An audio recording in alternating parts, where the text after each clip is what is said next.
అప్పుల బాధ ఊరికేనే రాదు. అచ్చ తెలుగులో అర్థమయ్యేటట్టు చెప్తున్నది.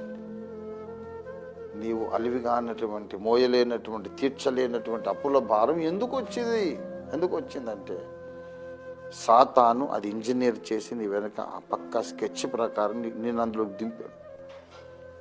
The devil has engineered and created and organized this situation where you cannot come out of the problem of debts and loans.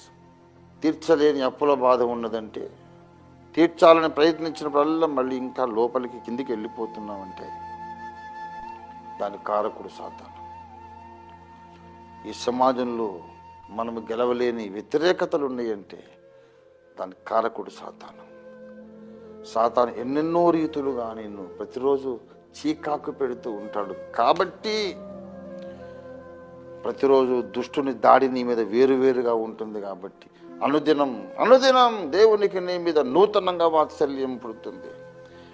ఆ దేవుని మీద నీవు ఆధారపడి ఎదురు చూచి కనిపెట్టుకున్నట్లయితే ముందు పొందిన బలము కాదు, కొత్త బలాన్ని దేవుడిస్తాడు. నూతనమైనటువంటి ప్రత్యక్షతలను దేవుడిస్తాడు, జ్ఞానాన్ని దేవుడిస్తాడు.